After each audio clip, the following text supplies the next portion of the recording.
Ongi etorri, hemen zaudeten hoi eta internet bidez ikusten ari zareten hoi. Glasgow hirian, amaitzear dagoen klima aldaketari buruzko nazio batuen konferentziatik ohartarazi dute, orain arte hartutako neurriak baino gogorragoak hartu ezean lur planeta 2,4 gradu zentigrado berotu daitekela mende bukaerarako. Parisko akordioan hitzartutako 2 gradutik gora hortaz. Herrialdeei neurri gogorragoak hartzeko eskatzen ari dira bai klimaren aktivistak, baita zientzialariak ere. Proposatutako neurri horietako batzuk jasotzen ditu bioaniztasunari eta ekosistemen zerbitzuei buruzko gobernu arteko plataformak eta klima aldaketarako gobernu arteko adituen taldeak elkarrekin kaleratutako txostenak. Bi erakundeek COP26 goi bileran aintzat hartzeko plazaratutako proposamenen artean jasotzen da, geratu egin behar dela karbono aberastasun handia duten ekosistemen galera eta degradazioa, eta ekosistema batzuk leheneratu ere egin behar direla.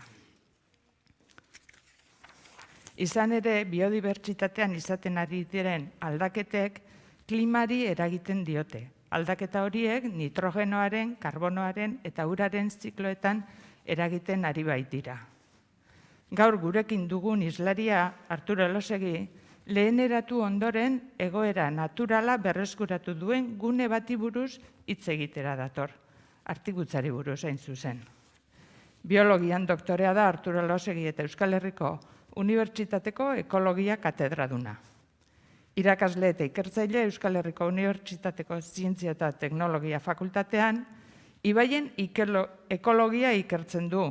Arreta berezia jarriz, giza jarduerek ekosistema hauen egituran, biodibertsitatean eta funtzionamenduan duten eraginei.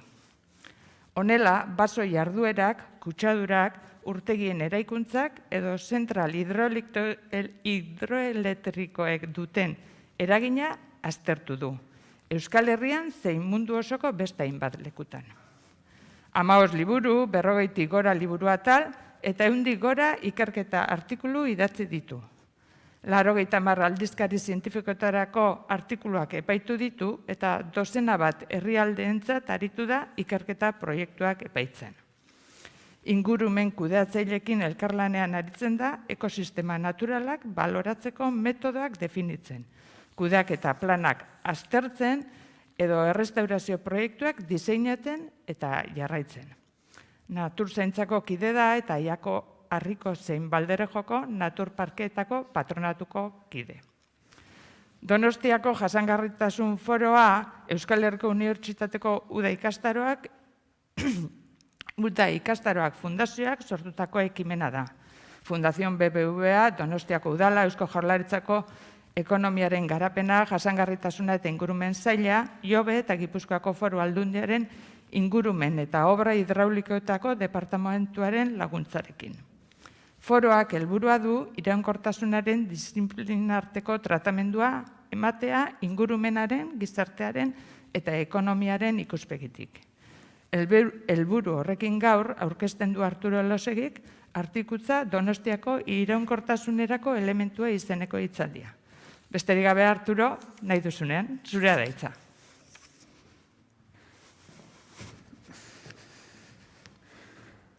Eskerrik asko, Bego, eta eskerrik asko antolatzaileei. Lehenengo diapo jartzeri badago.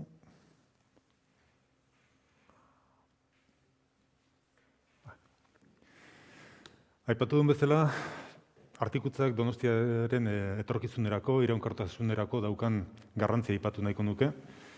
Aldez aurretik spoilerra, artikutzak ez gaitu salbatuko, honek ez du konponduko klima aldaketa, baina izan daiteke elementu garrantzitsu bat. Eta hortaz, hitz egiteko nik uste garrantzitsua dela historiara pixka bat jotzea, ze artikutzak oso historia luzea eta interesgarria dauka. Badakigu Erdi Arotik oso kudeaketa intentsiboa zeukala. Hainbat burdinola zeuden, hartzantza bat zegoen, egurra, ikazkeintza, 1000 jarduera bat ziren. Eta hola mantendu zen mendeetan zehar, harik eta 19. mendean desamortizatu egin zen. Hau da, saldo egin zitzaion edo elizari kendu egin zitzaion eta saldo egin zen. Eta horrek ekarri zuen are gehiago intensifikatzea. Pasatu zen enpresa batetik bestera, lehenbizi enpresa batek basoak ustiatu zituen, gero mehatzeakin eta hasi ziren, eta abar. Kontua da, 20. mendearen hasieran edo 19. mendearen bukaeran Donostia ia bazeuzkala iraunkortasunarekin kezkak. Eta bereziki arazoa zeukan urarekin. Donostia inguruan zeuden iturri guztiak eta hartuta zeuden, eta hasi ziren urumean gora eta bilatu zuten Añarbeko erreka, eta handik hasi ziren uraz hornitzen. Eta 20. mendearen hasieran ohartu ziren arazoa zeudela ur hori kutsatuta zegoelako. Mehatzeak zeuden, jende pila bat bizi zen, eta orduan hartu zuten erabaki bat 1919an estrategikoa izan zen eta izan zen arro osoa erostea. Eta arro osoa, aran osoa erosi zuten, eta erosi zuten kontserbaziorako, uraren kontserbaziorako. Eta esaten dudan bezala hori gakoa izan zen, nik uste dut, orain da 100 urte ikusi zutela urak etorkizunean izugarrizko garrantzia edukiko zuela. Eta geroztik egin dutena izan da batez ere ur hori zaindu, eta arroa zaindu, zaindu batek ur ona ekartzen delako. Azken 100 urte hauetan mundu asko aldatu da. Hemen daukazute ezkerrean Bilboko itsasadarra 1957an eta 150 urte beranduago. Eta fijatzen bazarete, erabat aldatu da. Lehen ia etxerik etzen ikusten, lehen bat ere basorik etzegoen, eta orain dena etxez estalita dago. 2006tik onera jarraitu du aldatzen. Hemen daukazute nola joan diren aldatzen EAen basoak. Zenbat pinu joan diren aldatzen bereziki 1950 urtetik aurrera. Edo argazki honetan daukazute Urumeako bailara, Hernaniko aldean, eta ikusten dira ze aldaketak dauden hor basoetan eta bar. Orduan, mundua azkeneko mende honetan joan da intensifikatzen, joan da gero eta jardura gehiago jasaten, eta artikutzak hartu du justu kontrako norabidea. 100 urte hauetan, artikutzak gero eta kontserbazio egoera hobea mantendu du, naturalizatzen joan da. Eta orduan, orain da 100 urte artikutza zen beste duzen jaran bezalakoa, eta gero eta kontraste handiagoa dago. Interesgarria dena, niretzat behintzat da bertako kudeatzaileek borondatea dutela, ona dena oraindik gehiago hobetzeko. Hau, orain da 10 bat urte, 8 bat urte egin genuen beraientzat lan bat, eskatu ziguten baloratzea nolakoa zen bertako ibaien egoera ekologikoa, egoera oso ona da. Ez dago beste ibai bat, beste erreka bat, artikutzakoa bezin egoera onean dagoenik, baina galdetu zioten gauza bat, eta baina oraindik hobetzeko zerbait egin daiteke? Baina hori galdetu ezkeroz, baditu zute 7 presa txiki, garai baten ura Donostiara desbideratzen zutenak, eta jaztira erabiltzen. Hamarkadak daramatzate erabileraz kanpo. Zergatik ez dituzute kentzen, eta kendu gentzituzten hemen ikusten duzuten bezala. Orduan, ongi dagoen horrekin ez konformatzen nire ustez nahiko gauza engakoa da. Eta beste kontu bat ere, nabarmendu dena da, oso ongi dagoen egoera horretan, oraindik beti badirela, geratzen direla arazoak. Eta hemen daukazutena da Enobietako urtegia, Artikutako urtegia ere izen horrekin ere zautzen da, eta nik esan nuke bertako bisitarientzat hau zela Artikutza osoko lekurik maitatuena, politena. Urez estalita eta basoz estalitako ur zona hori. Jende gehienak etzekina zen hori guztiz habitat artifizial badela, garai baten hor zegoen erreka txikituta gelditzen dela, hor zeuden biztan errekako bizidunak eta desagertu egiten zirela, eta ez hori bakarrik, baizik eta horrek berak kaltetu egiten zuela uraren kalitatea. Urtegi horren ondoko ura askatzen zenean, hemen ikusten duzuten bezala, batzutan ur gorria ateratzen zen, gorri hori da burdin asko daukalako, batzutan beltza manganeso asko daukalako. Eta ur hori Donostiara ekartzen zen garaian, 40ko hamarkadan, askotan metal konzentrazioak altugiak ziren edan alizateko. Ur toksiko izatera iristen zen. Orduan, arazo bat zegoela ikusirik, Eta bazegoela presa bat erabiltzen ez dena, Enobietakoa, ze ur hori berago Añarbeko urtegian biltzen da. Aritu ginen udalarekin eztabaidatzen zein izan ziteken urtegi horren etorkizuna. Eta hartu zuten oso erabaki ausart bat, eta izan da presa ustutzea, eta asmoa da kentzekoa. Bai? Eta hori da Europan kendu den presarik altuena. Badago beste bat, altura beretsukoa Frantziako iparraldean, Zelun, baina erabaki benetan ausarta, zaila, ze ez daukagu esperientziarik presa handiak, entzen presa txikiak, bai erresak dira. Handiekin ez dakigu oso ongi zer atera daiteken ongi eta zer atera daiteken gaizki. Eta horre, aritu garagu horren jarraipena egiten da, esan dezaket, oso ongi atera dela eta gaur egun izugarrizko balioa daukala hor sortu berria den erreka horrek. Eta honek ere erakutsi digu naturak ze gaitasun daukan sendatzeko. Hor daukazute presa azpian sortu den erreka hori, eta hor ikusten duzuten hori, dira ur-satorraren gorotzak. Ur-satorra da animali oso txiki bat, Pirinioetako mutur luzea ere esaten zaio, mehatxatuta dagoena, eta artikutzen nahiko populazioa dauzkatena. Eta eskuinean ikusi dezakezute igaraba. Hau da, orain da 2 aste ateratako bideo bat, urtegia zen lekuan. Beraz, natura ari da lehenagotik oso ongi zegoen, eta ari da gero eta hobeki azkenik urtetan egiten ari den kudeaketaren eraginez. Zergatik azpimarratzen dut hau? Testuinguru garrantzitsu bat badago, eta da, lehenbegok aipatzen zuen klima aldaketarena, klima aldaketa oso arazo larria da, baina da arazo larriago baten parte bat. Eta arazo hori da jasangarritasuna. Gizarteriaren jasangarritasuna, gure gizartearen jarraipena, iraupena zalantzan dago. Eta duela urte batzuk, duela 12 urte, hemen ezkerretan daukazuten grafika hori atera zen artikulu oso famatu egin zen batean, eta bertan kalkulatzen zuten nola geunden munduak dauzkan mugei begira. Eta zenbait esparrutan identifikatzen zuten muga horiek gaindituta genituela. Gainditu dugun muga argi bat da klimarena. Hainbeste berotegi efektuko gas igorri ditugu, naturak ezin duela hori deuseztu eta beraz klima aldatzen ari dela. Beste bat, horrekin lotuta dagoena, baina ez guztiz, da biodibertsitatearen ari gara, galtzen biodibertsitatea izugarrizko abiaduran. Eta hori ere ez da jasangarria. Eta badira beste muga batzuk. Eskuinean dauzkatzuten beste bi horiek dira, orain da 2017an mundu osoko 26.000 zientzialarik sinatu genuen artikulu bat. Artikulu horren izenburua da gizateriari bigarren abisua. Lehenengo abisua izan zen 1982an. Gogoratuko duzute, Rioko gailurra izan zela orduan. Orduan hasi ginen, klima aldaketaz hitz egiten, biodibertsitate galeraz, gainpopulazioaz eta horrelako beste arazo batzuz. Eta 82ko bilera hartan, erabaki pila bat hartu ziren, oso lausoak, baina oso borondate honekoak.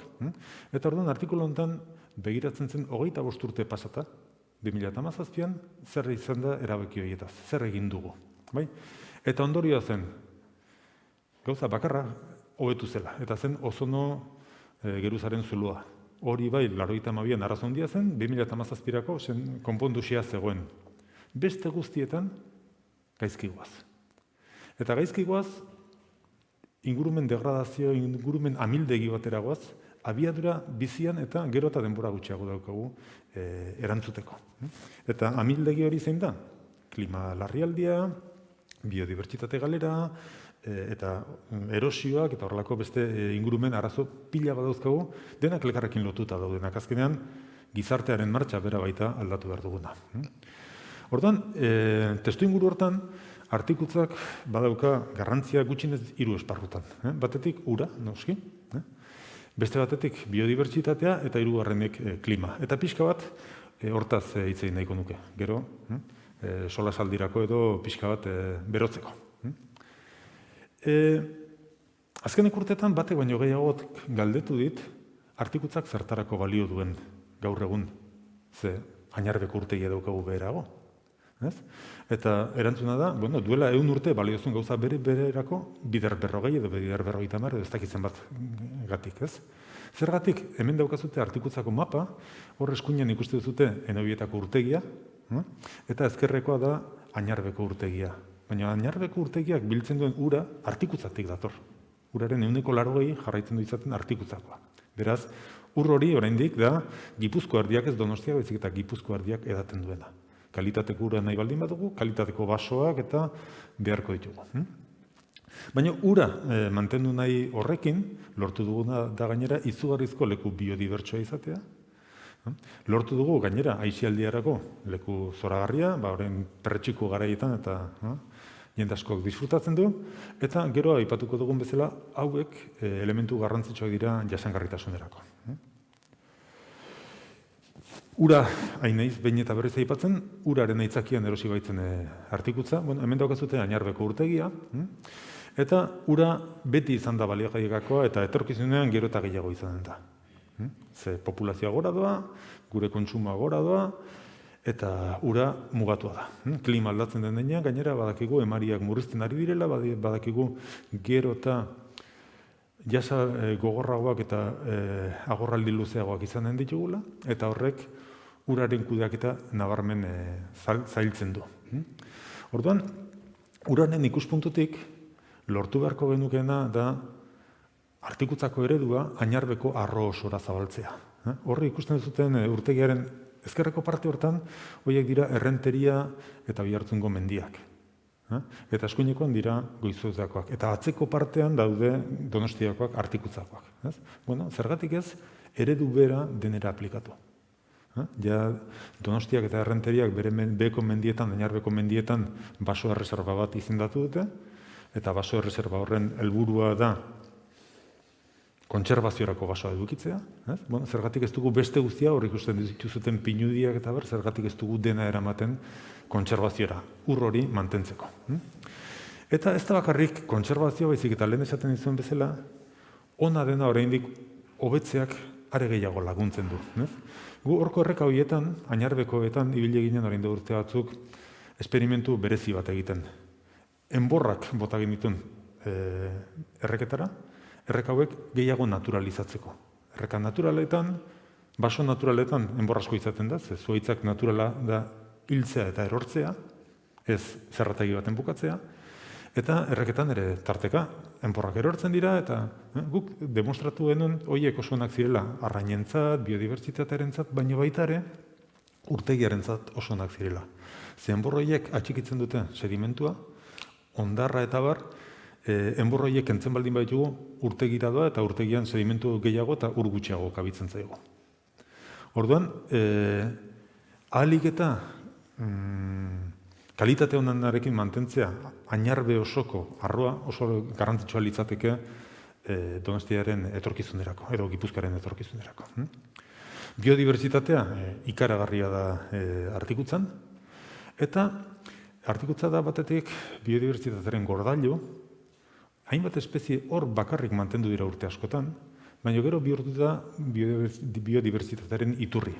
Hor gaian dauzkatzuten okilbeltza, basakatua, lepauria, orain da 20 urte ia bakarrik Artikutzan topatzen genituen. Aldameneko aiako harrian eta ez.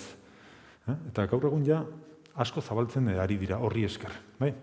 Noski, espezie batzuk oso ezagunak dira, okilbeltza eta horrelakoak, baina benetazko biodibertsitatea dago perretxiku, liken, landare txiki eta horrelakoetan. Gainera, guretzat Artikutza da laborategi natural bat. Hor daukazute lehen aipatu duan ursatorra, hau da Artikutzako harribitxia. Eta bertan nahiko populazio ona dago, baina gainera daukagu oso leku ona populazio hauek aztertzeko. Zergatik? Oso leku kontrolatua delako, jende gutxi sartu daitekelako bertara. Bide bat badukagulako errekartzean kilometrotan doana, eta orduan ari gara hainbat gauza egiten. Batetik animali hau non dabilen ikustea oso zaila da, gau ez ibili behar da. Orduan, ikusteko non dabilen hasi gara bilatzen bere gorotzak.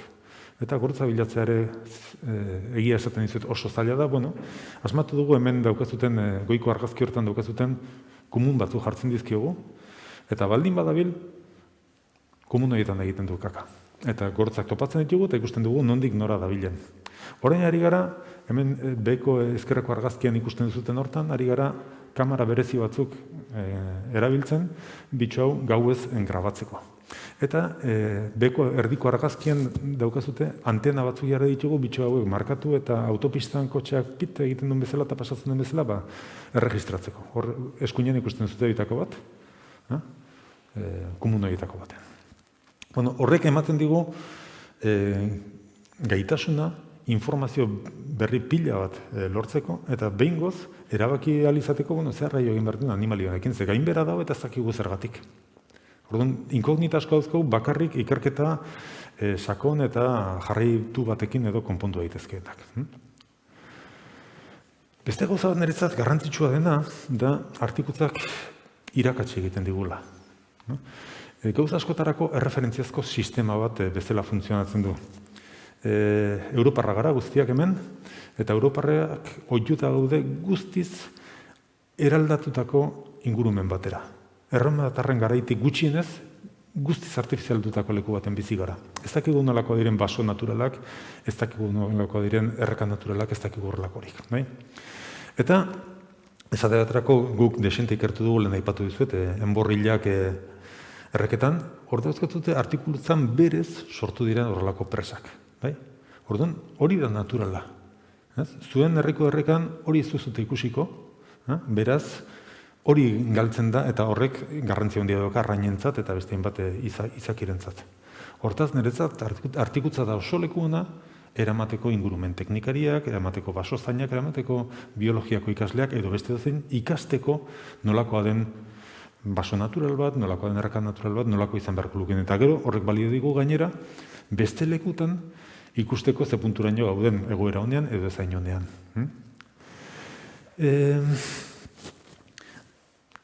Erreferentziazko sistema gauza askotan sumatzen da. Esate baterako, Euskal Herrian ohituta gaude, euri pixka bat egiten duen momentuan errekak uhertzera. Artikutzakoak ez dira uhertzen, hemen daukazute froga. Hor, beko ezkerreko argazkia artikutzan aterata dago, eskuinekoa oihartzun errekan egun berean. Euri asko egin zuen egun bada, bietan erreka azita dago, oihartzungo erreka txokolate kolorekin dator, artikutzakoa ez. Horrek esan nahi du, oihartzunen erosio asko daukagu, lur asko ari gara galtzen artikutzan ez. Eta eskuineko grafika hortan ikusten dituzute uhertasuna da, uraren kolorea ematen du horrek, beko berde hori da urdailuko erreka artikutzan, bestea leizaran, ustez egoera honean dagoena, eta bestea gorriz altzola. Orduan ikusten dugu, euri jasaberak leku batzutan askoz ere erosio gehiago dakarrela, besteetan baino. Beraz, hor ere, ikusten ari gara, galtzen ari garela, galdu beharko genuken lurra baino gehiago, eta hori iraunkortasunerako oso arriskutsua da.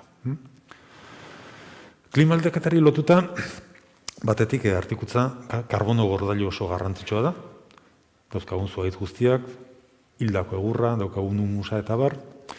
Orain, urte batzuk, pentsatzen zen baso gazteak zirela honak klima aldaketari aurre egiteko. Zuhaitz gazteak oso azkarrazten dira, beraz karbono asko hartzen dute. Gaur egun ikusi dugu ezetz. Baso zaharrak direla bereziki importanteak klima aldaketari aurre egiteko. Ze jarraitzen dute zuhaitz horiek hazten, eta jarraitzen dute, hil egiten dira bai, baina berriak badatoz, eta karbono hori hor gelditzen da. Baina gainera beste gauza garrantzitsu bat daukana artikutzak da oso lekuko ona dela klima aldaketaren eragina ikusteko. Hor daukazute artikutzako auzua eta bertako estazio meteorologikoa, ez dakitzen bat urtetako datuak baduzkagun, hori importantea da, baina galdera bat planteatzen zaiguna behin eta berriz. Prezipitazioak aldatzen ari dira, bale? Eta emariak aldatzen ari dira, baina ze punturaino da bata bestearen ondorio.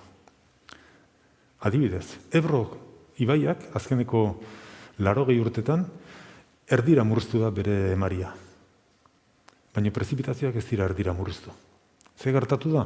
Basoa zabaldu da eta basoak ura transpiratzen du. Orduan, hemen edozein ibaiko emarik, uraren temperatura edo edozein gauza aztertzen hasten garenean, diferentziak ikusten ditugu, aldaketak ikusten ditugu, baina ez dakigu aldaketa bien jatorria zein den. Ze 1000 gauza aldatu ditugu. Aldatu dugu hiriak aldatu ditugu, basoak moztu, landatu, mila gauza egin ditugu. Orduan, artikutzen bai, ia ezer ez da aldatu azkeneko urtetan, eta espero dugu ezer ez da aldatuko datozen urtetan. Beraz da leku oso ona ikusteko seinale klimatikoa. Eta orduan, askotan azpimarratu dut, baina nik uste dut hori dela leku perfektua egiteko jarraipen sare oso on bat. Klima aldaketari buruz, kezka badator noski, eta kezka arrazoizkoa da ze punturaino bertako basoek eta eutsi ahal izango dioten klima berriari. Momentuz behintzat artikutzen ez dugu horrelako inongo kezkarik ikusten. Oso leku ezea da, eta momentuz bertako zuhaitzak eta ezin hobeki datoz. Orduan, eta honekin ja amaitu nahiko nuke, nola irudikatzen dut artikutza etorkizunean, ez? Nik uste dut, saiatu beharko genukela kontserbazio maila gorenean mantentzen. Askoz ere gehiago balio duela bertako biodibertsitateak, bertako egurrak, baino. Bai. Orduan, bereziki egin beharko genukena da saiatu bilakaera naturala bideratzen, hori errazten nahi baldin badugu, aztertu zer ari den gertatzen, eta egitekotan, exotikoia aurregin, ni zer dakit landare kanpokoak eta tarteka sartzen diren, nola dira, pampako belarrak eta horiek kendu, baina bestela leku bikaina da ikusteko esateaterako ze gertatzen da klima, lehorragoa egiten den bitartean, nik apustu egingo nuke pagadiak murriztuz da zela eta ariztiak ugaritzen ez dakit ikusi ezagun, baina hori da leku perfektua loko gauzak ikusteko. Haziendak, nire ustez, basotik atera beharko lirateke, hau aspaldiko tema da. Haziendak goiko larretan oso ongi daude, baina basoan ez. Baina bereziki egin beharko litzateken da biodibertsitatearen jarraipen bat. Ez bakarrik ursatorra, baizik eta ikusi, oraindik espezie asko daude artikutzen ezagutzen ez ditugunak, eta horiek inventariatu ikusi, eta gero ikusi beren bilakaera nola den, ez? Eta uste dut, horrek emango lukela, aukera bikaina, laborategi natural bat den horretatik, estazio biologiko batera pasatzeko. Hau da, benetan ongi monitorizatzen den leku batera, ze hor, dauzkagu munduko errestasun guztiak hau dena egiteko. Guk, hau ez dira gure argazkiak, baina material asko utzi izan dugu, eta normalean errespetatu egiten du jendeak, eta gauzak ongi mantentzen dira, beste leku batzutan ez bezala. Eta, eskerrik asko, nahi baldin bazute solasaldirako, orain daukagu aukera. Bueno, orain solasaldirako tartetxo bat irekiko deu, ni galdera batzuk ekarri ditu prestatuta, baina jakina, nireak baino seguruenik interesgarriagoak izango dira zuenak, eta bai hemen zaudetenok edo bai Zoom-bidez saioa jarraitzen ari zaretenok, aukera daukazute nahi duzuenean galderak egiteko, eta beraz, aprobetxatu tartea, bai? Eta, bide batez, jende animatzen den bitartean, nik nerone prestatut ekarri ditu batzuk, bai. Eta, nik askotan entzun dizut, artikutzari buruz hitz egiten, eta bertako basoen kalitatea aipatu izan dezu beti, ez? Eta hango biodibertsitatea, eta nik pentsatuen dut, nik neuko, hemengo askok, kalitate bezala, termino horrek zer adierazten duen, eta zuk buruan daukasunak gauza ezberdinak direla, ezta? Eta orduan, aipatzen desunean, kalitate goreneko ingurumen bat dela, horrek benetan ze adierazten du, horren atzean zer dagoen, jakin nahi nukenik. Bai, kalitate aipatzen dudanean ez dut esan nahi bertako egurra altzariak egiteko ona denik, edo bertako errepideak oso onak direnik. Nik behiratzen diot ingurumenaren naturaltasunari, eta orduan dauzkagu bertako baso zaharrenetakoak, daukagu bertako biodibertsitate honenetakoa, hor ematen diren prozesu biologikoak eta ekologikoak, beste edozein lekutan baino, libreago daude giza jarduera ez noski. Ez da leku bat Virginia inolaz ere, oso historia gogorra izan dut, orduan errekuperatzen ari da, baina da orbaintzen ari den zauri ja sendatu xe bat. Eta alde hortatik, bai izugarrizko kalitatea dauka, horren pareko oso gauza gutxi topatzen ditugu, ez bakarrik Euskal Herrian, Europan, lehen erakutsi dituen argazki horiek, egur pilak eta izugarri horiek erreketan hori ez dago. Hori ez dago, lakoak ikusi nahi dituenak, joan behar du Alaskara edo Zelanda berrira. Bestela ez dago lakorik, askoz ere antropizatu daukagu ingurumena. Horban esan dezakegu, ingurumen naturala eta kalitatezko ingurumena zure ikuspegitik berdina direla, hor antzekoa direla. Bai, ez dut esan nahi, inguru guztia naturala izan behar duenik, noski, nire etxe baten bizi naiz, eta etxe inguruan, ez ditut sasi gehiagin nahi, eta beste, bizitzak berak ekartzen du ingurumena eraldatzea, baina tarteka uztea leku batzuk, alik eta naturalen oso garrantzitsua da, eta txarrena da, askotan ez dakigula, ze handeatuta daukagun ingurumen, hau da, jende gehienari, jende askok ikusten du baso espezie exotiko estalitako baso bat, eta ez da konturatzen exotikoa direnik, iruditzen zaio basoa dela, askok esango lukete basoa ere ez dela landaketa bat, bai? Eta askok ikusten dute, bertako espezie ikuste utxarekin ja oso ona da, asko gustatzen zaite, eta badira baso pagadi onak, eta badira ikuspuntu natural hortatik pagadi nahiko kaskarrak. Einaut izeneko batek galderatxoa egin digu eta pas emango digu, bai, kaixo Arturo. Enobietako urtegiaren irekierak eta ibilgailuaren naturalizatze prozesuak biodibertsitateaz gain aldaketa geomorfologiko sakonak ere eragingo zituen ingurunean. Begiratu alduzue Añarrueko urtegian bagote den sedimentu sarrera handiagorik urtegia ustu ostean eta errekuperazio prozesu honetan zehar? Eskerrik asko. Bai, hori asko erreparatu genion horri, gure beldurretako batzen urtegia usterakoan, horrek ze ondorio izan zezaken lehenengo zerrekan eta gero Añarben, baina neurtuta dago Enobietako urtegian zeuden aukerazpan dago 88.000 metro kubo sedimentu, eta Añarbeko urtegira sartzen dira urtero 123.000. Beraz, da urte beteko sarrera baino txikigoa sedimentu guztia mugitu izan balitz. Oraindik kalkulak ez ditugu bukatu, hortan ari gara, baina nik kalkulatzen dut, gutxi gora bera, 88.000 metroietatik ez direla 10.000 mugitu. Sedimentu gehiena oraindik Enobietan geratu da. Oso gutxi mugitu da, bakarrik Enobieta errekak sortu den ibilgu berri hortan zegoen sedimentu hori da mugitu dena. Bestela ez, beraz, Añarberentzat inongo kezkarik ez. Eta hori nolatan izan da posible? Ikusi badakigu beste urtegi batzuetan sedimentuen kudeaketa oso lan handia izaten dela eta kezka bizia sortzen duena, ez da? Artikutzan, ez badira sedimentu edo loi horiek mugitu, zergatik izan da posible? Batez ere izan da oso poliki jetxi delako maila. Orduan, urmaila iesten hasi bezin pronto, hasi da ja dena landarez estaltzen, landareak hori egonkortu egiten du, eta beraz oso gutxi mugitu da. Han, badukagu mikrofona uste dut...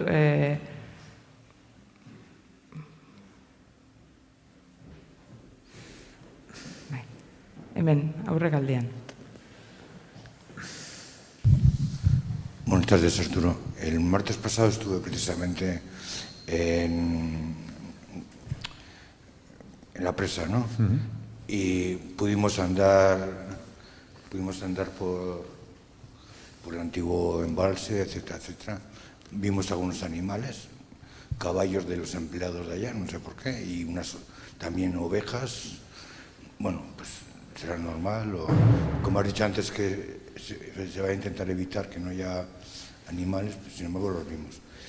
Pero bueno, la pregunta es, realmente me preocupa el tema de la presa, ¿no? Entonces, la presa inicialmente se iba a destruir, ya habéis quedado de que ya no se destruye, ¿no? Por lo visto. Y sin embargo, hay una alternativa a la presa, ¿no? Me gustaría que me lo explicaras, por favor. Si es que lo sabes. Sí, no soy yo el que toma esas decisiones, yo solo he hecho el seguimiento de las acciones de otros, no es que quiera lavarme las manos. Se pensó que quitar la presa era demasiado esfuerzo y demasiado impacto. Piensa que la presa tiene 42 metros de alto, algo así como 120 de ancho y 30 metros de espesor. Picar todo eso y quitarlo y luego sacarlo en camiones con las carreteras que hay allá sería mucho ruido, polvo, etcétera. Yo personalmente, dejaría la presa además como un monumento histórico, para que la gente entienda dentro de 200 años por qué están allá esos bosques, por qué están allá esos ríos, que fue por el agua. Entonces, en este momento está en fase de redacción el plan de puesta fuera de servicio de la presa.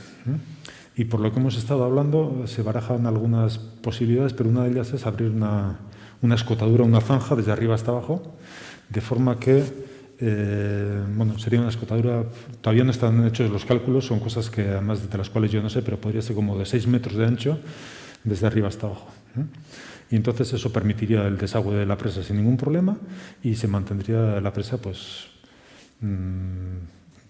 para los tiempos venideros. ¿Cuál es tu opinión respecto a esa solución? Bueno, si me hubieran dado a elegir a mí, yo creo que habría hecho un túnel por debajo.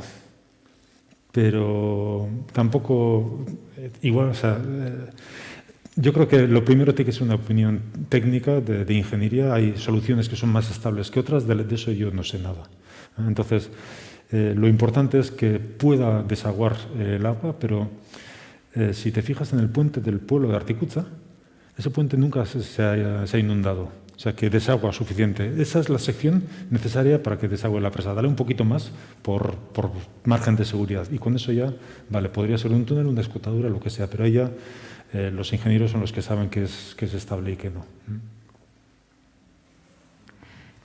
Arturo, presi buruz aritu zea lehen hitzaldian, da aipatu duzu bere garaian enpresa txiki batzuk kendu zirela, eta orain urtegiak kendu bertzela. Hor, batetik, bi galdera. Eta gero gainera ikusi dugu, gure inguruko erreka guztietan ia presak, erabiltzen ez diren presa asko kentzen ari direla, ezta? Presek horren eragin handia egiten aldute ibaietako ekosistemetan. Presek eragin izugarria daukate. Pentsatzen duguna, baina asko zera handiagoa. Askok ikusten dute presa bat, ermita bat bezala. Hor dagoen gauza artifizial bat, baina kitxo. Eta ermita bat, edo dolmen bat, edo hor dago, baina bizidunek hori zeharkatu dezakete inongo arazori gabe. Presa batek egiten duena da guztiz eten batetik bizidun askoren mugimendua, arrainek eta ezin izaten dute pasa, baina gero gainera sedimentuak geratzen dituzte, eta erreketan sedimentu mugimendu hori garrantzitsua da. Orduan, gaur egun mugimendu handia dago presak botatzeko, justu orain hasten dugu proiektu handi bat Europa osoan erreka, ibai mordoska bat eta errestauratu behar ditugu, eta guk egin behar duguna da beste presak kendu. Zergatik, kontu ez da presak guztiak kentzea, noski batzuk behar ditugu. Baina, okerezpan dago, Gipuzkoan utxik badaude 1000 presa inguru behatzirun digora, eta bitatik ez dakit 100 badiren martxan daudenak. Pila daukagu, guzti zatituta daukagu, eta orduan, pentsatu, erreketako bizidun gehienak migratzaileak direla. Beti pentsatzen dugu izokina dela migratzailea, baina ia denek migratzen dute. Lehenago edo beranduago lekuz mugitzen dira. Eta orduan, ezinezkoa zaio hori. Artikutzan bertan egin zenuten horrelako jarraipen luze bat, ezta? Prozesu guztiak iraunduen bitartean, ustuketa prozesu eta ondoren natura, birnaturalizazio prozesua ere jarraitu dezute. Hor, ze ondorio, atera duzu ondoriorik, ez dakit, presaren eragina nolakoa zen, edo?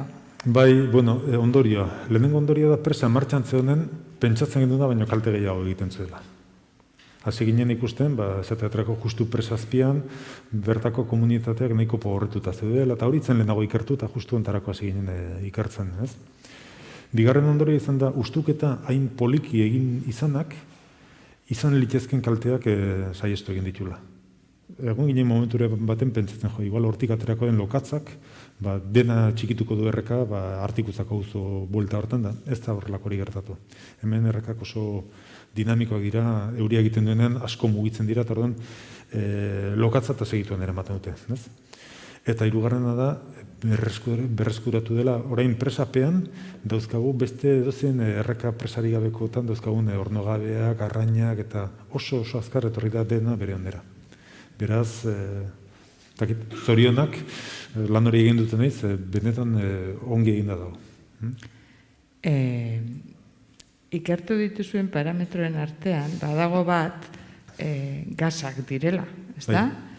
Eta, itxura bat, espaldin badakizu gai horri buruz, benetan atentzio ematen du, gu gasak, berotegi efektua daukaten gazak beste nonbait kokatzen ditugu, baina ez urtegi batean, ez da? Ja, bai, urtegiek gazak igortzen dituzte eta bereziki igortzen duten metanoa. Batzutan ikusten da urtegitan eta burbuilak hori metanoa izaten da. Eta enobietak desinte metanoa askatzen zuen zergatik, errekak orbel asko ekartzen dutelako, urtegiaren ondoan uda partean oksigenoa murriztu egiten da, eta orduan orbel horrean ustuketak metanoa askatzen du. Eta hori neurtu genuen, orain ez dut gogoratzen zen bat tona ziren urteko, baina bazen kopuru bat, kantitate bat kontutan hartu beharrekoa. Ustu zen momentutik metanoa desagertu egin da, orain bai CO2 askatzen du, balantzea pentsatzen dugu positiboa dela. Baina CO2 hori da besterik gabe urte askotan pilatutako sedimentu orbel hori, eta hasieran nahiko azkar usteltzen da, gero polikiago, eta horrek funtzionatuko du, uste dugu epeluzerako metaleku bezala. Eta, behar bada presarekin bukatzeko, hor leheno erakutsi diguzu irudi batzuk, eta bertan metalak eta aipatu duzu, pilatzen zela urtegian bertan, ez da? Eta kalitateko honeko ura etzala, edo batzutan arazoak izaten zirela. Uda partean arazoak izaten zirela.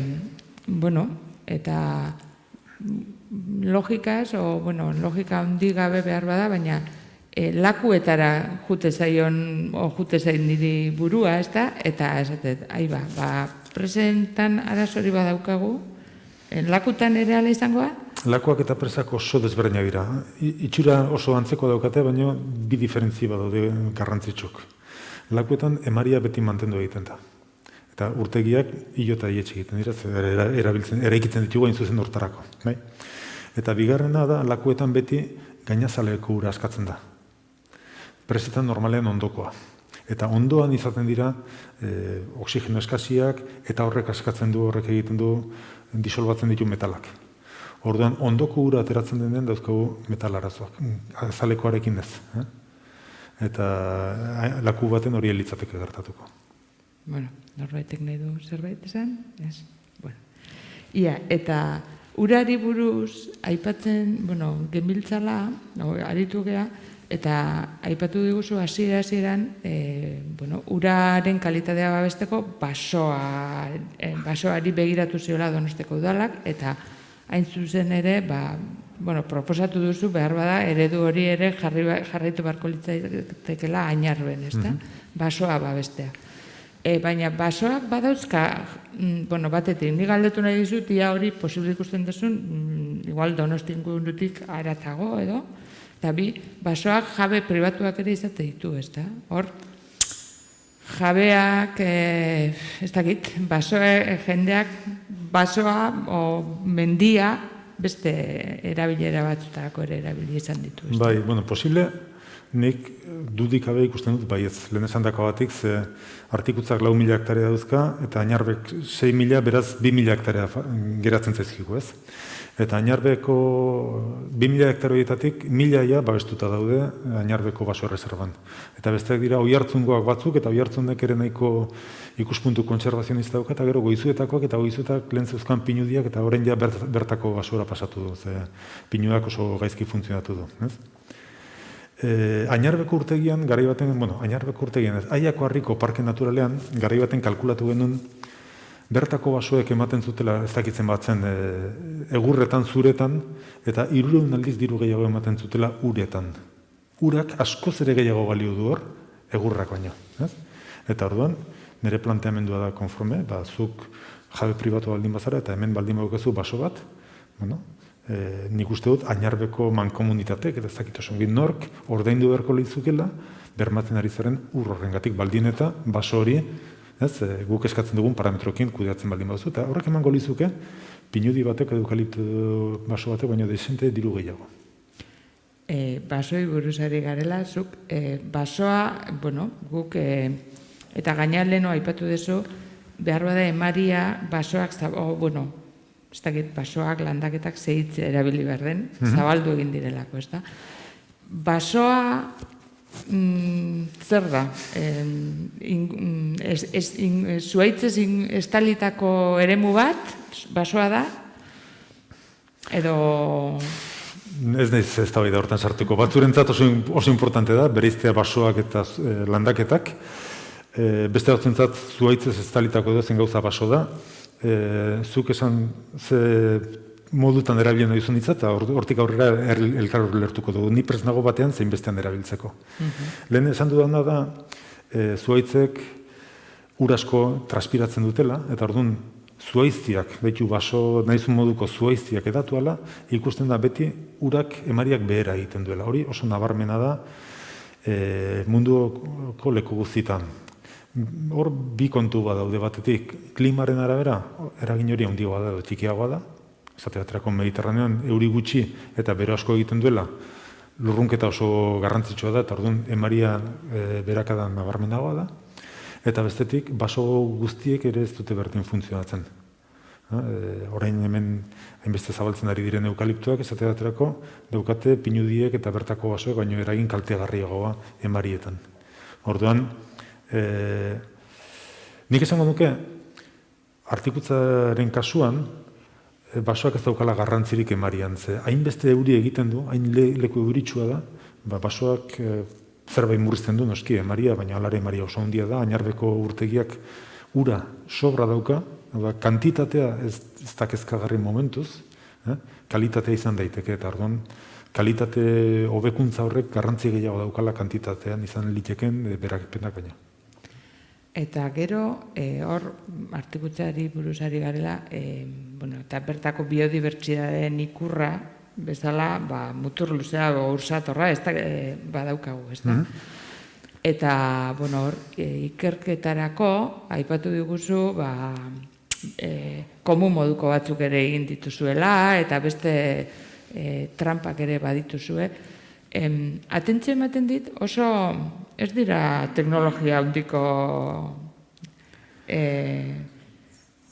tresnak, ez da? Baina hortara nola iristen zeate? Ez dakit, okurritu bere egin behar da. Bueno, ez daiz ni okurrentzia gehienak izan dituna, Jorge González Esteban da gehiago izan dituna, ezagutzen duzu berare bai. Eta nik esango nuke hortara desesperazioaren desesperazioz iristen garela. Hau da, batek lan egiten duenean gauez, euri asko egiten duen leku batean, baldintza txarretan eta azkenean esaten duen, beste zerbait izan behar du hau, baino praktikoa. Eta azkenean horrela ateratzen dira ideia horiek. Kontua da, orain arte, ursatorrarekin egin den gauza bakarra da ikusi banaketa nun dagoen eta nun ez. Eta banaketa urtetik urtera ikusten dugu eta berantza doa, ez? Baina egiten ez dakigu oraindik ia zer ez dakigu zein den daukan arazo nagusia. Gure susmoak badauzkagu, baina frogarik ez. Eta orduan, kudeatzaile daukate oso patata bero bat, daukate espezie bat gainberan dagoena, arriskuan dagoena, eta zerbait egin behar dute konpontzeko egoera, baina ez dakiten nola. Eta orduan horregatik gabiltza, galdera berriak eginez eta teknika berriak bilatu horretarako. Biodibertsitatea aipatzen denean, eta, telebistan dokumentalak eguzte ditugu, eta irudi ederrak, eta animali zora, kolore bizikoa egaztiak, eta ikuste ditugu, baina aldiz ursatorra aurkezten dugunean. Ez zu derra iruditzen. Niri bai, izan diteke. Baina, baten batek esango luke xagu moduko bat ere badela, ez da? Deskatuko nizuka azaltzea, hor xagu moduko hori babesteak zergatik daukan garrantzia. Bueno, batetik, biodibertsitateak munduaren makina mugitzen du. Eta makina mugitzen dutenak ez dira normalen dokumentaletan ateratzen diren txori koloretsu horiek, eta askoz ere garrantzi gehiago daukate zizareek, intsektu askok, eta gustatu zein ez nolakoak diren. Orduan batetik, osotasunean funtzionatzen duen makina baten pieza guztiak dira garrantzitsuak, ez bakarrik harribitxiz egindako piezak. Eta bestetik, nik uste dut biodibertsitatearekiko daukagula ardura moral bat. Eta ez dakit espeziek eskubideak badauzkaten, baina nik uste gure ardura dela espezie horien suntxiketa galeraztea. Eta ursatorraren kasuan, da sator bat izenak dioen bezala, da genero bat bakarrik hemen dagoena, badago beste genero bat antzekoa, baina ez erren antzekoa, Errusian dagoena. Beraz, hori mantentzeko espezie hori, ardura gure da, guk egiten ez baldin badugu beste inork ez du egingo. Eta orduan, ez dakit, horrek ematen duen niretzat garrantzia esate baterako, nik zer dakit, Pirineoetan hartzak baditugu, eta hartzak askoz ere jende gehiago erakartzen du, baina Pirineoetako hartzak galtzen badira, hartzak beste leku askotan badaude oraindik, espezie berekoak. Baina nik uste dut, horrere badaukagu ardura bat, baina ez da elementu bat ordezkapenik ez daukana, ursatorraren kasuan bezala.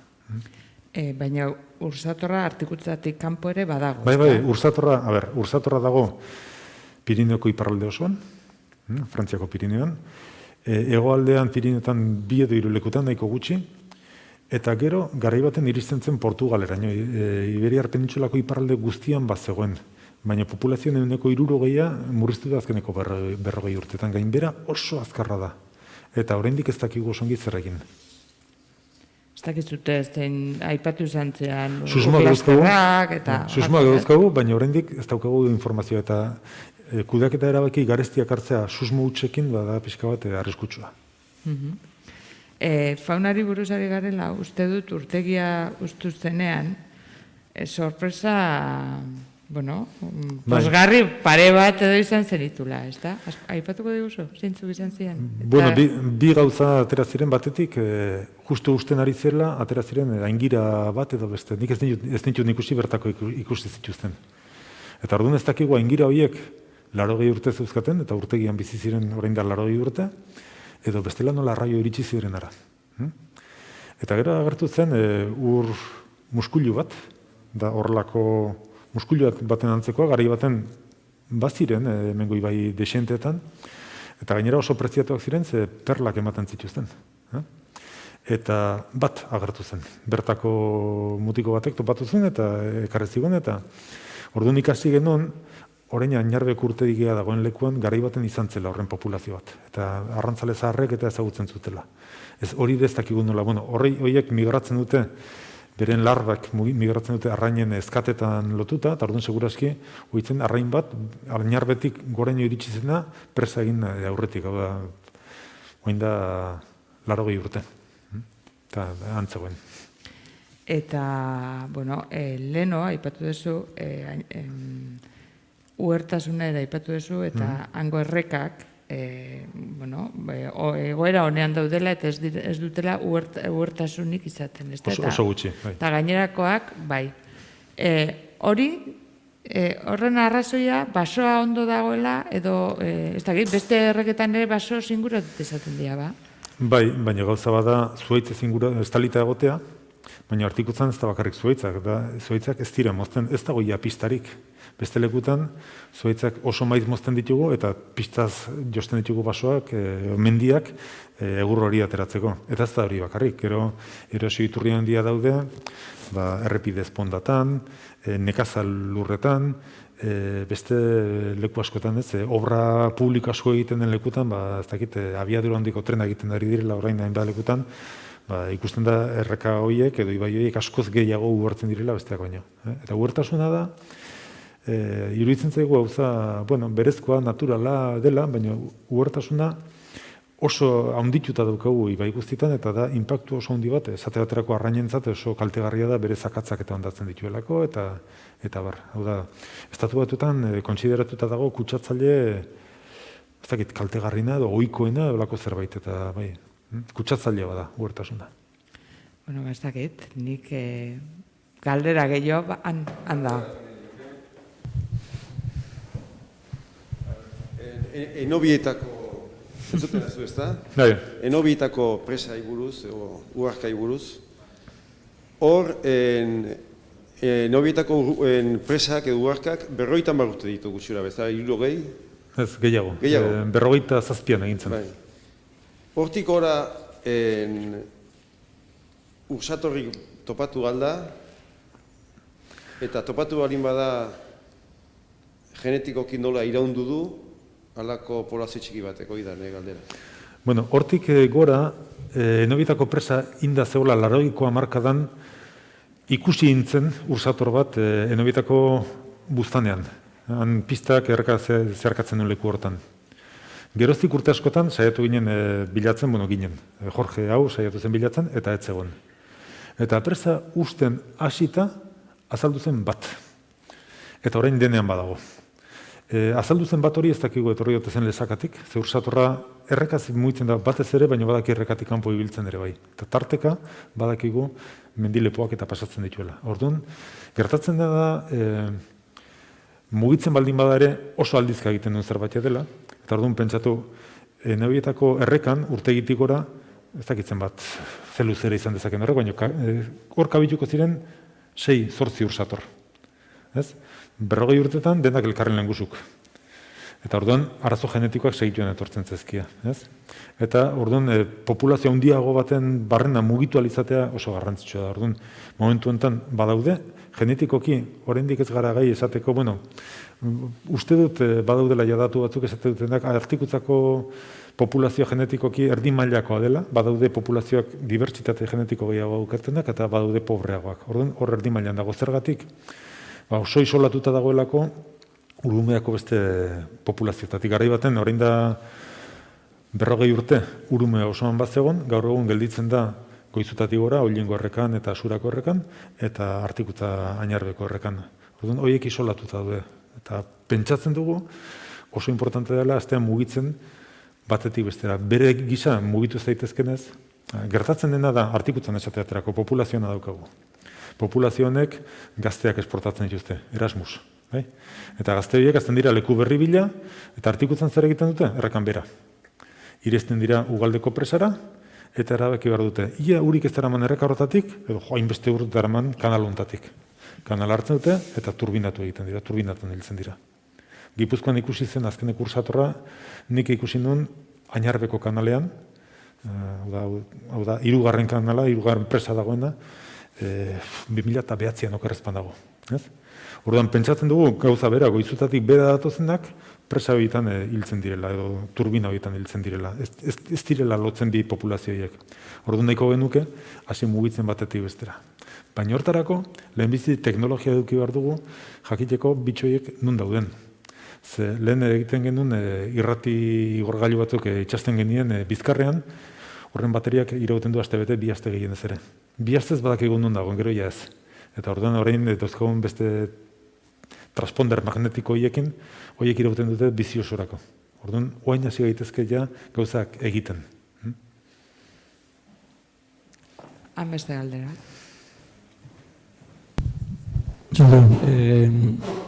Urtegia eta, Artikutzako eremu hori hobetzeko planteatutako azkeneko azkeneko irudian esaldu dana, izan da, haziendak kentzea, handikan ua garbitzea, haziendak esartzea. Baina gero, pixka bat fikzio zientzia egitean ikua. Baina gero beste aldetikan, aipatu duzu hausieratik, eta egunero ikusten duguk, gizakientzat ze garrantzia duen eta nolako erakartasun du guztiontzat ara joatea, sartu, ontsu bakarrik ez denetik, buelta ama, paseoa. Eta orduan, badago arriskua hor gizakiak asko sartuta horrek izango luken eraginak altegarrian noski. Eta garai bat, masifikatuko balitz, hor muga bat jartzea han gizakia sartzeko ahalmen hortan. Bai, azin dena. Nik uste dut azin da goiko partean mantendu behar dela. Goiko parteak larreak dira, eta hortan azin da mantentzea ona da. Zein da problema? Barrura sartzen direnean nola dena basoz estalita dago nila ez dago belarrik. Eta azin da horiek zer jaten dute? Zuhaitz landare gazteak. Eta hor, zenbait lekutan ikusten da, zuhaitz bat erori, soilgune bat sortu, eta landare gaztea ez datorrela, edo gutxi datorrela. Konparatu, ez dakit bertizekin, edo aztaparretarekin, eta asko zer gehiago dator. Orduan, alde hortatik esate dut, baso barruan ez dela komeni azin da. Masifikatu daiteke? Dena masifikatu daiteke gaur egun. Orduan, baina Artikutzan abantaila bat badaukagu. Eta da, orain arte oso politika zorrotza eraman da. Orain arte bakarrik sartzen dira egunean 25 kotxe. Tope. Baimen askatu behar da lehenagotik, eta bar. Orduan, hori mantentzea, ez da eskandalazko politika bat mantendu daiteke. Eta Artikutza kanpotik oinez sartzeko ez da oso erosoare. Nahiko malkarra da, eta bar. Orduan, ez zait iruditzen masifikatzeko arriskurik dagoenik. Askoz ere zailagoa da, nik zerrakit imaginatu, aralarren esatezula ez, bihartik aurrera ez dira itxi egingo dugu, ez dugu dutziko kotxeri sartzen, hori askoz ere politikoki zailagoa litzateke. Ez? Eta gero artikutzak ez dakit ze arraio daukan, baina zerbait badauka. Iruditzen zait jendea sartzen dela artikutzara, eliza batera sartzen den bezala. Sinestu nahi izan edo ez izan, eliza baten beti, ez dakit, respetu pixkat ematen du, edo hau bezalako palazio baten, ez? Ez da zaborra batatzen palaziotan. Eta artikutzan nik esango duke jendea? Nahiko, bueno, perretxikuzale fanatiko batzuk beti badaude, ez? Baina esango duke, zabor gutxi botatzen dula, gauzak errespetatzen ditula, atakak itxi egiten ditula, eta iruditzen zait, momentuz behintzat, ez dagoela masifikazio arriskurik. Eta balego, bueno, eta grifoa pixka bat iztea. Bueno, beste inor ez bada animatzen, Zoom bidez etzaigu beste inor animatuko, eta, bueno, eskerrik asko Arturo, gaur gurekin izateagatik, eta gainerakoei, hurrengo egitalian elkartuko gea.